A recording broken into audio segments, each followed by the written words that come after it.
I am giving this dictation from progressive at the speed of 100 WPM.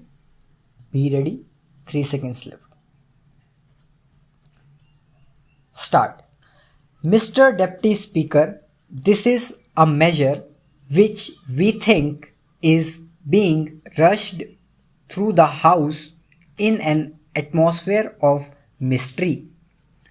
Even the honorable member who has been associated with the Public Accounts Committee for such a long time and who is now the present chairman of the PAC has put forward his views very eloquently to tell us how this is a matter of great complexity and is sought to be rushed through without proper details being made available to the members of parliament.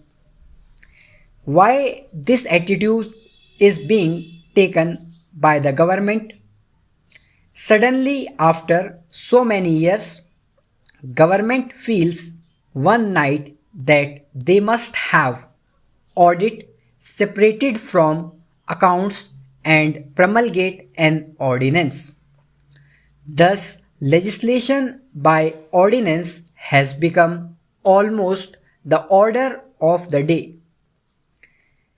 This discloses an attitude of taking the parliament for granted in every vital matters. Of course, this is an important bill which need not be opposed from political point of view, and it is an important piece of legislation, but this is sought to be placed before the House.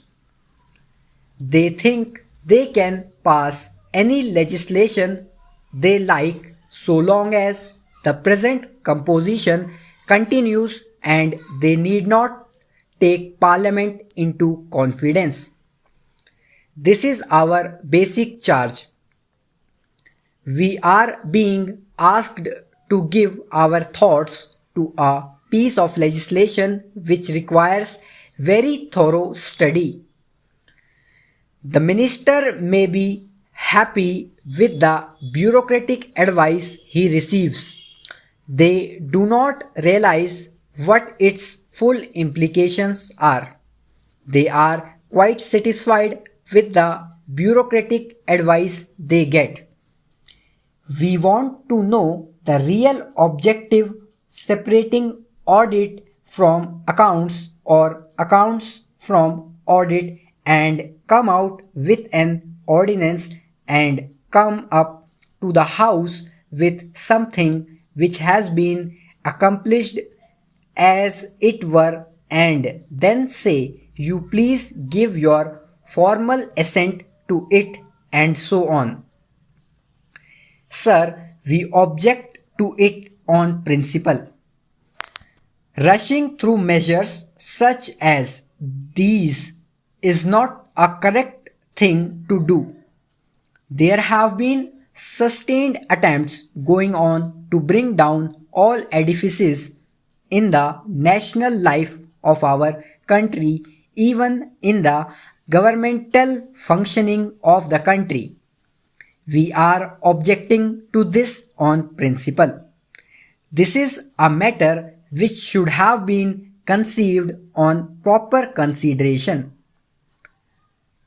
Parliament should have been taken into confidence in much greater detail about its full implications, being the highest body as such. Of course, this is a technical matter and I do not feel much competent to speak on the implications of it or how it will ultimately affect us, because what we find is even much more competent people of the category of CAG etc. have not been able to be unanimous on this point. There have been so many views offered. there was reference made to the recommendations of the pack. So many riders were there. The estimate committee had given certain recommendations. There are recommendations of the ARC. The recommendations are the subject to so many riders, so many conditions. All these things should have gone into depth, and if they had not made up their minds so far, what suddenly happened just now? Why should they pass an ordinance on the 29th of February? Why cannot they wait for 7 days for the House to reassemble? They just come to this House with this attitude which cannot be appreciated. In the statement of objects and reasons, they have stated the circumstances necessitating legislation by ordinance. It appears that they have made up their mind to do it with effect from 1st April to complete the exercise before the date. Without taking the view of the legislature, the executive has come to a decision, and they have stated as it were implementing the decision. To start with, they want to do it in connection with 3 ministries. The present accounting system applicable to most ministries and departments is essentially external to financial management functions, where the payments are made by the treasuries and accounts are compiled by the audit and the account officers under the controller of Comptroller and Auditor General on the basis of initial and subsidiary accounts received by them from the treasuries. This system worked fairly well when governmental business was limited.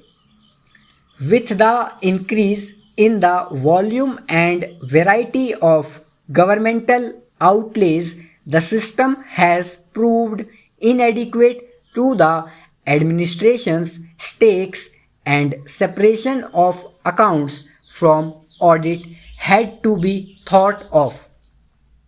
There are doubts in our minds which have been very valid, if I may say so, expressed by my friend who has studied the matter in greater details. Therefore, we submit that this is not a matter which should be hurried through. As the Honorable Speaker on the other side said just now, we are still in the dark and we are trying to make a study of the matter. He says maybe the management control will be good, but we must know about the task forces whose reports are not available. Dictation अच्छी लगे तो video को ज़रूर like करें, share करें और channel को subscribe करें.